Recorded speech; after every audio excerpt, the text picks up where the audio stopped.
And so when I saw those three things happening together, and I remember back, I have to study history. If I didn't see many cases of it, I need to study. So I needed to go back to see many of these cycles. I needed to go back 500 years. And I studied dynasties in China since the year 600 to see these cycles happening, and they all happened in the same way. So I know where we are.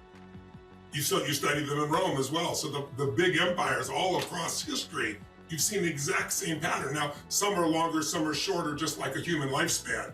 What has been, what is the average? If I remember, it said 250 years. It's about 150 years, give or take about 100 years. Right, okay. So, you can look. A real good long one is 250 years.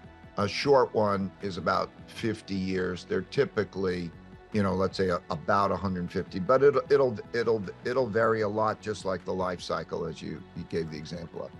What we're talking about is having kind of the checkup from the neck up, if you would. This is the medical on that person. We know where we are in terms of the length of the life of this particular world power called America and this cycle.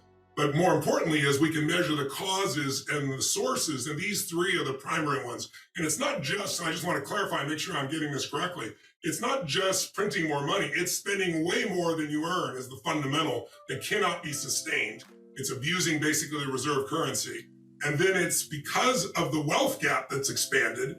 There's a difference in what people expect. They expect, people to get wealthier. They don't want to work as much. And it's not just wealthy people. Everyone is wealthier comparatively where they were.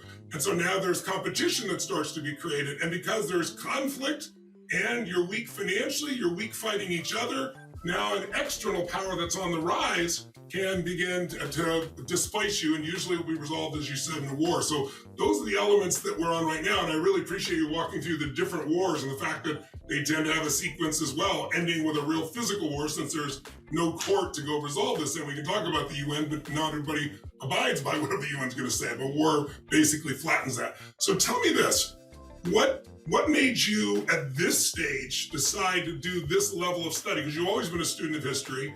Just seeing these three patterns, is that what it happened? And tell us a little bit about your methodology. I studied history going back to about 1900, but that wasn't good enough. The 1900 allowed me to anticipate the 2008 financial crisis and so on, but actually to think about the rises and declines of reserve currencies and empires, because these cycles take so long, I had to go back 500 years, which one thinks of as long, but it's not, because in those cycles, even there's a limited number of cycles. So like you say, if a typical life cycle's 72 years old or whatever the number is along those lines, and you want to study, a few of them, you want to study as many cases as you can, you need to then go back and see those number of cases.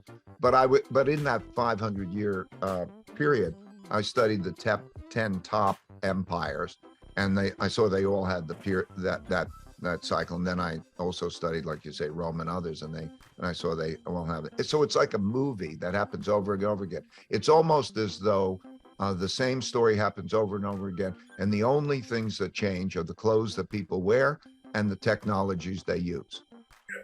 Well, I have a parallel of that in my own life, looking at human beings. I began to realize early on, it's why I've been to help so many people, there are not unlimited personalities, and there are not unlimited values. Well, there's complexity. It's not infinite complexity.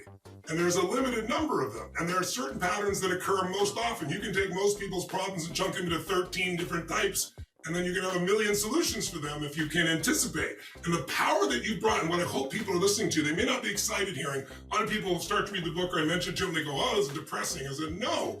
That's like saying it's depressing to know if someone, is aging too fast, or if they have a disease or cancer. If you know you got diabetes, you can do something about it.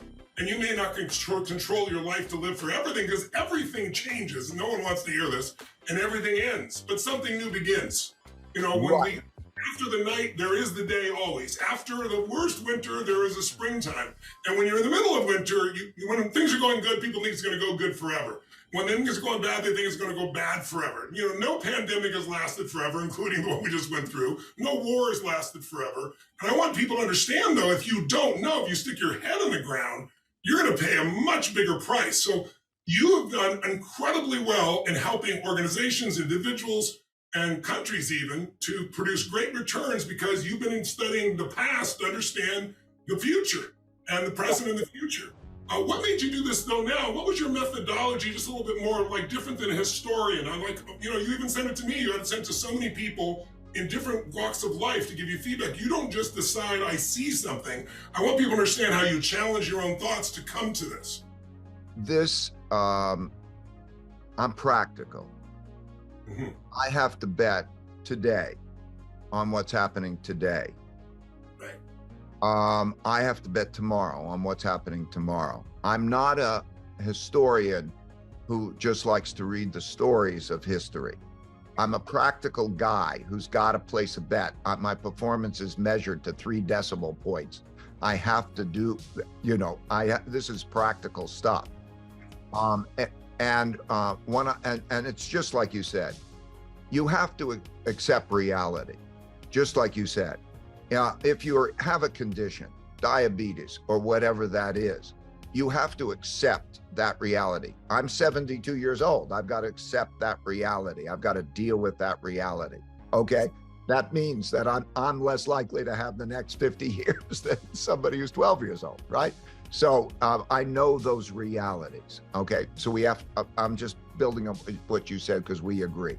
So what I'm trying to do is accurately show those realities with measures so that people could judge those themselves. And then I have a principle, which is if you worry, you don't have to worry. And if you don't worry, you need to worry. Because if you worry about the things that is likely to take place, you can prevent it.